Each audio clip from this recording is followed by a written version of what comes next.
പാറശാല നിയോജക മണ്ഡലത്തിൽ മൂന്നാമതും ജനവിധി തേടുന്ന LDF സ്ഥാനാർത്ഥി CK ഹരീന്ദ്രൻ പാറശാലയിലെ സിറ്റിംഗ് MLA 10 വർഷത്തെ ഭരണ നേട്ടം ഉയർത്തിക്കാട്ടിയാണ് വീണ്ടും മൂന്നാം അംഗത്തിനായി കളമിറങ്ങുന്നത്.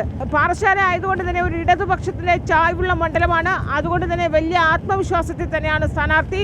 ഇപ്പോൾ അദ്ദേഹത്തിന്റെ വാഹന പ്രചാരണ ജാഥ ഈ പാറശാലയുടെ ഒരു മുക്കിലും മൂലയിലുമായി ഇങ്ങനെ യാത്ര ചെയ്തുകൊണ്ടേയിരിക്കുകയാണ്. ഈ വീണ്ടും ജനവിധി തേടുമ്പോൾ എന്താണ് ഈ മൂന്നാമത് ഈ 10 വർഷത്തെ ഒരു ഭരണ നേട്ടത്തിന് അല്ലെങ്കിൽ 10 വർഷത്തെ ഒരു ആത്മബന്ധം മണ്ഡലവുമായി ഇപ്പോഴും ഉണ്ടാകുമല്ലോ?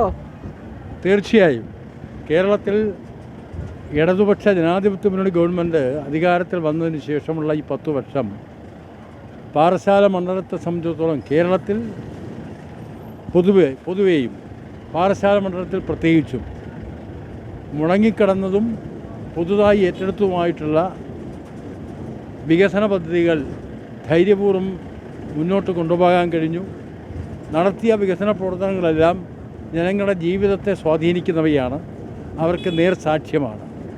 അതുകൊണ്ട് തന്നെ ജനങ്ങൾക്ക് എന്നോട് വിശ്വാസമുണ്ട്, എനിക്ക് ജനങ്ങളെയും വിശ്വാസമുണ്ട്.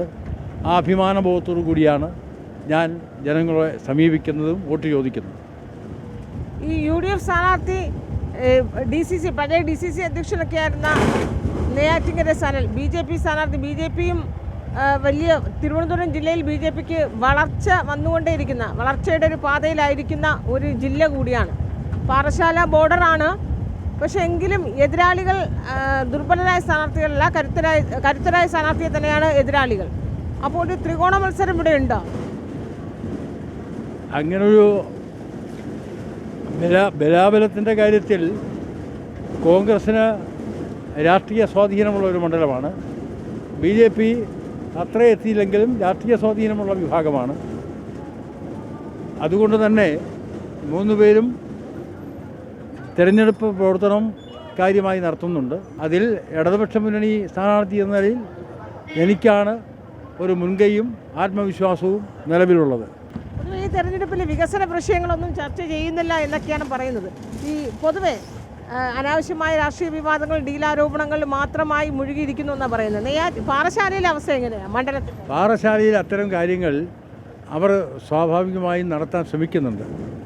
വ്യക്തിപരമായ ഹത്യ നടത്തുക, ഗവൺമെൻറ്റിനെതിരായ ആളുകളെ മനോഭാവം കൊണ്ടുവരാൻ ശ്രമിക്കുക, ഇതൊക്കെ അവരിപ്പോഴും ചെയ്യുന്നുണ്ട്. ഞങ്ങൾക്ക് അതിനെല്ലാം അതിജീവിക്കാൻ കഴിയും. ഞങ്ങളെപ്പോഴും വികസനത്തിൽ ചർച്ച കൊണ്ടുവരാനാണ്, വികസനവുമായി ബന്ധപ്പെട്ട ചർച്ച കൊണ്ടുവരാനാണ് ശ്രമിക്കുന്നത്. പ്രതിപക്ഷം അതിൽ നിന്ന് ഓടിക്കളയുകയാണ്. അവരെ എത്ര വലിച്ച് കൊണ്ടുവരാൻ ശ്രമിച്ചാലും, വികസന ചർച്ചകൾ കൊണ്ടുവരാൻ ശ്രമിച്ചാലും അവർ അതെടുക്കുന്നില്ല. ഈ വ്യക്തിപരമായിട്ടുള്ള ചില ദുഷ്പ്രചരണങ്ങൾ നടത്താനാണ് അവർ ശ്രമിക്കുന്നത്. മാത്രമല്ല, അവർ നുണപ്രചരണങ്ങൾ കൊണ്ടുള്ള വ്യാജ വാർത്തകളും വ്യാജ കഥകളും ക്രിയേറ്റ് ചെയ്യുകയാണ്. അത് ഇന്നും ഇന്നലെയും തുടങ്ങിയതല്ല. ഉറച്ച രാഷ്ട്രീയമില്ലാത്തടത്ത് രാഷ്ട്രീയ ചർച്ചയ്ക്ക് അവർ മുതിരില്ല.